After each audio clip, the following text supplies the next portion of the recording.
김혜경 씨의 그 수행비서를 했던 배소연 씨, 이제 얼마나 그 꼼수에 능한 이제 여러 가지 행동들을 해 왔는지 구체적인 증거가 자꾸만 나오고 있는데요. 이제 배소연 씨 5급 공무원 별정직, 이 사람한테 지시를 받아서 법인카드 유용, 그다음에 뭐 갑질 논란, 이런 희생자가 됐던 그 7급 공무원 이제 조모 씨에 관한 대화가 계속 나오고 있습니다. 오늘 새롭게 나온 얘기 여러분께 잠깐 보여드리겠습니다.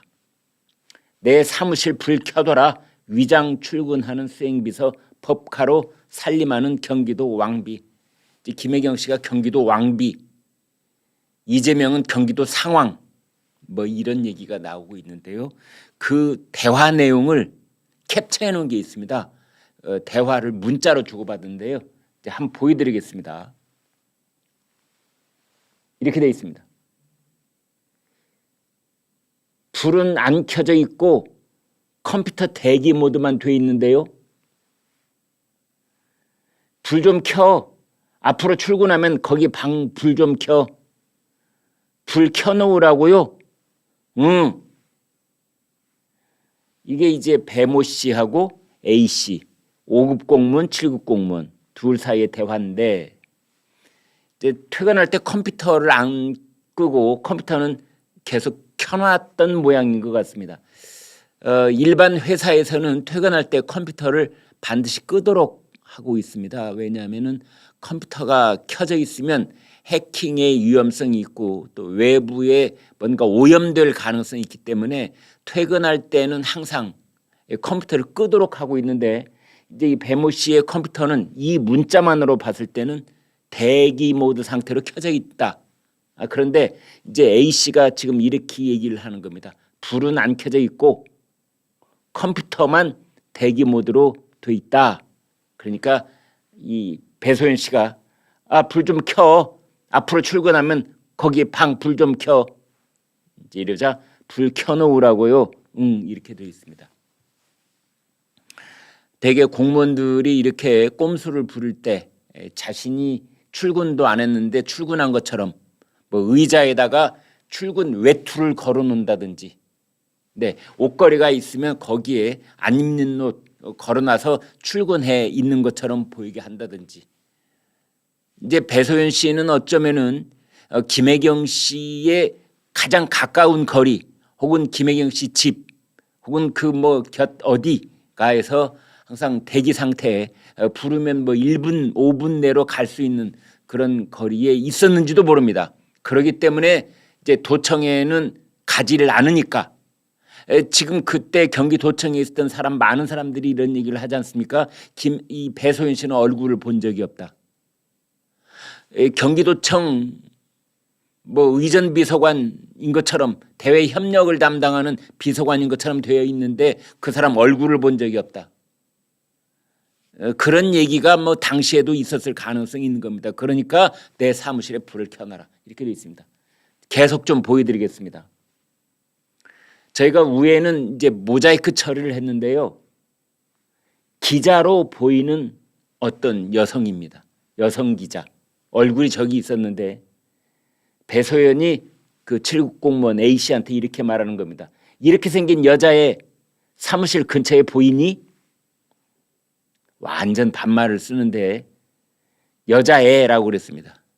기자를 또 여자애라고 부르네요. 이렇게 생긴 여자애 사무실 근처에 보이니? 그러자 찾아보겠습니다. 다시 찾지는 말고 기자 같은 애 보여? 안 보입니다. 기자 같은 애. 기자 같은 애.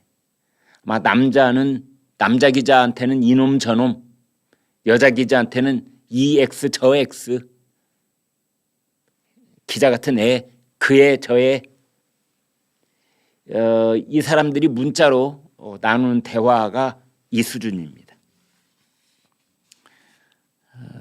그래서 그 김혜경 씨가 이 대외 협력을 담당하고 있는데, 대외 협력을 담당하기는커녕 경기도지사 사모님 개인 비서 역할을 했던 것이 아닌가라는 의혹이 있던 차에 그 불을 켜놔라. 그래서 내가 경기도청에 출근한 것처럼 보이게 해라. 또 당시에 이미 배소연 씨가 뭔가 이상하다라는 것을 포착한 기자가 이제 따라붙으면서 취재하는 것처럼 보이니까 다 연락을 해서 그 기자 보이냐 안 보이냐, 일부러 표신하게 찾아다니지는 말고 보이면 나한테 연락을 하고 안 보이면 없다고 얘기해라. 그렇게 얘기를 하고 있는 겁니다. 더불어민주당 선거대책위원회는 이러한 그 MBN 종편방송의 의혹 제기에 대해서 이렇게 말했습니다. 배소연 씨의 출근 여부, 김혜경 씨에 대한 전담 지원 여부를 확인하고 있다. 입장을 내기에는 아직 이르다. 이렇게 밝혔습니다. 전면적으로 부인을 하지 않는 이유는 지금까지 민주당 선거대책위원회 관계자들이 의혹이 나올 때마다 부인하거나 별일 아니냐는 식으로 얘기를 해왔는데 그게 오히려 지지율의 역풍을 몰고 온다. 뭐 이런 분석이 나와 있기 때문에 이번에는 아직 입장을 밝힐 단계가 아니다. 이렇게 좀 뒤로 물러서 있는 게 아닌가 그렇게 추측이 됩니다. 김혜경 씨의 심부름 의혹을 제기를 했던 이 7급 공무원이 국민권익위원회에 공익신고자 지정을 해달라고 신청을 했습니다. 공익신고자로 지정이 되면은 본인은 물론 친족, 동거인 등에 대한 신변 보호 조치가 이루어지고 그다음에 저 사람의 이름이나 얼굴 또는 인적 사항 등을 공개할 경우에 5년 이하의 징역, 5천만 원 이하의 벌금에 처해집니다. 그리고 저 공익신고자 뭐 이 경우도 마찬가지고 다른 경우도 마찬가지인데요. 공익신고자가 이런 불법 행위에 연루가 돼 있다고 하더라도 공익신고를 한 사람은 그 불법 행위에 대해서 감형을 받거나 아니면 면제받을 수 있습니다. 그러니까 공익신고자로 국민권익위원회에서 딱 지정이 되는 순간 본인, 가족, 친족, 배우자, 동거인 등등이 다 신변 보호를 받습니다. 그다음에 그 사람에 관한 인적사항, 얼굴, 이름, 가령 그 사람을 짐작해 알 수 있는 그 무엇 이런 거 공개하면은 징역 5년, 벌금 5천만 원, 매우 중벌에 처할 수 있는 그런 조치가 바로 공익신고자의 지정이라고 볼 수가 있겠습니다. 이제 국민권익보호위원회는 권익위원회는 전원위원회를 열어서 공익신고자로 이제 지정을 할 것인지 심사를 하고 의결을 합니다. 권익위원장이 직권으로 결정을 할 수도 있습니다. 현재 이 같은 의혹을 제기했던 그 7급 공무원 A씨는 호텔을 전전하고 있다. 잠자는 곳을 한 곳에 지정하지 못하고 이제 여기저기 동가서가식 하고 있다. 이렇게 취재가 되어 있습니다. 이제 이렇게 하는 이유는 이재명 후보와 관련된 의혹을 제기했거나 또는 앞으로 재판이 벌어질 경우에 중요한 증인이 될 수 있는 사람들이 지금까지 3명이나 목숨을 잃었기 때문입니다. 스스로 극단적인 선택을 한 경우도 있었고 그건 아니지만 병사로 최종적으로 확인이 되긴 했지만 아무튼 모두 3명이나 목숨을 잃었기 때문에 이 7급 공무원 공익신고자 지금 신청을 한 이 사람도 아무래도 불안하다. 나도 신변의 위협을 느낀다.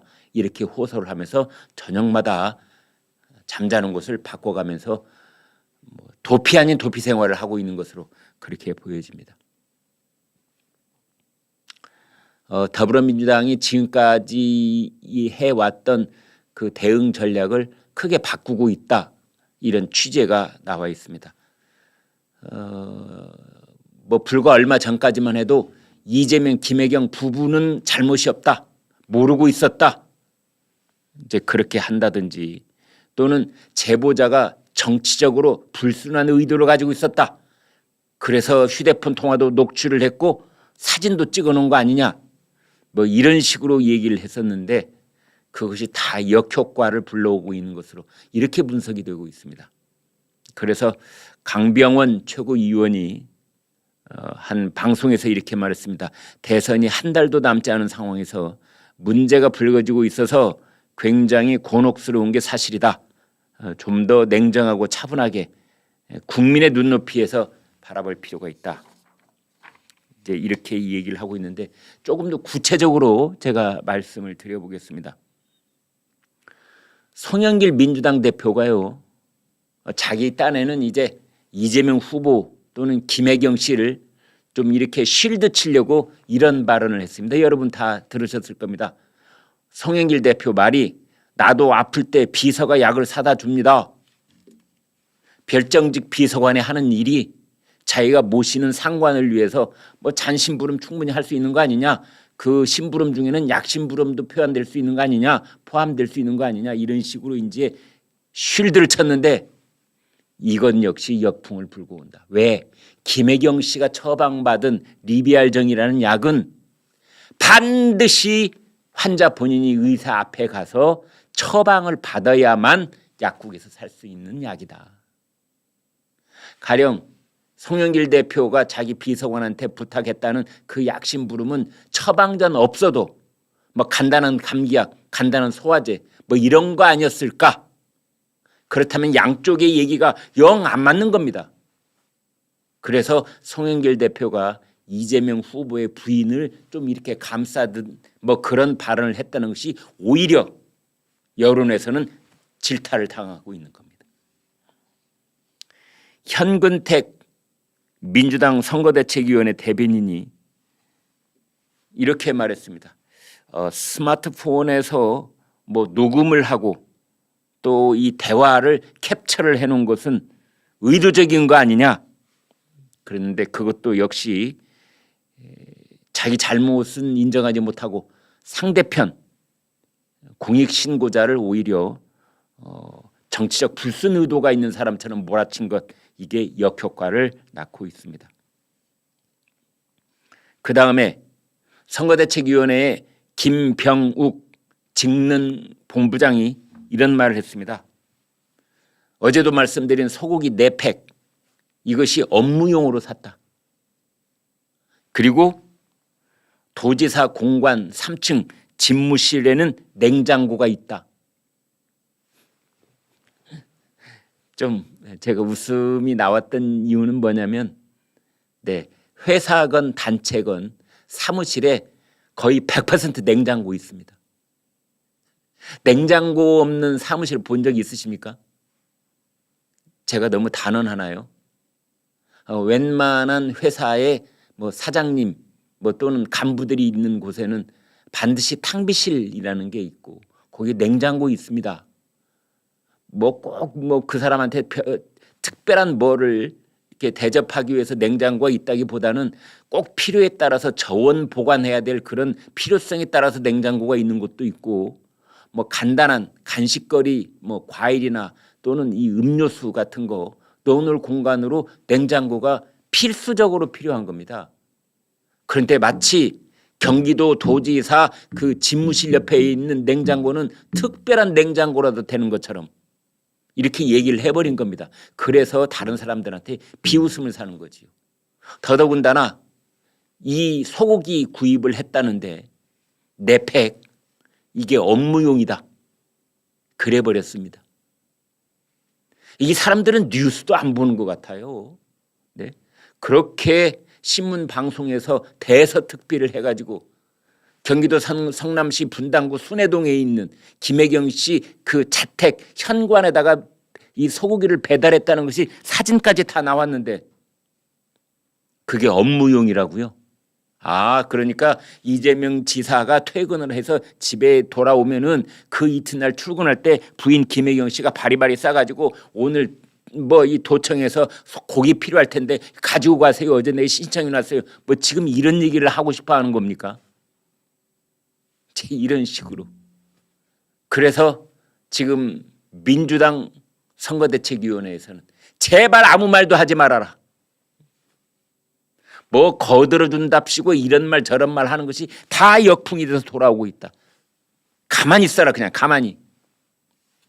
지금 이런 말까지 나오고 있다고 합니다. 그런가 하면은 여론조사를 해보면은 응답자의 67%, 그러니까 응답자의 3분의 2 이상이 김혜경 씨에 관한 의혹이 이재명 후보 지지율에 결정적으로 부정적 영향을 끼치고 있다. 이런 국민 여론조사의 결과가 나와 있는데 우상호 총괄선대본부장은 이렇게 말했습니다. 국민이 그렇게 심각하게 보지는 않는 것 같습니다. 우상호 본부장은 여론조사 결과도 안 보는 것 같아요. 아니면 보고 싶은 것만 본다든지 하고 싶은 말만 한다든지. 제가 뭐 민주당 걱정할 건 아니겠습니다만 뭔가가 이 포커스가 잘못 맞춰져 있다든지 엉뚱한 소리만 하고 있다든지 뭐 그런 느낌이 듭니다. 그래서 이제 민주당이 비공개 회의를 열고 김혜경 씨 의혹과 관련된 논란을 일으킬 발언은 자제하라.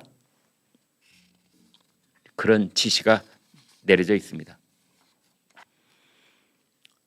지금 여당, 야당이 서로 이제 뭐 여기서 방사포를 쏘고 저쪽에서 고사포를 쏘고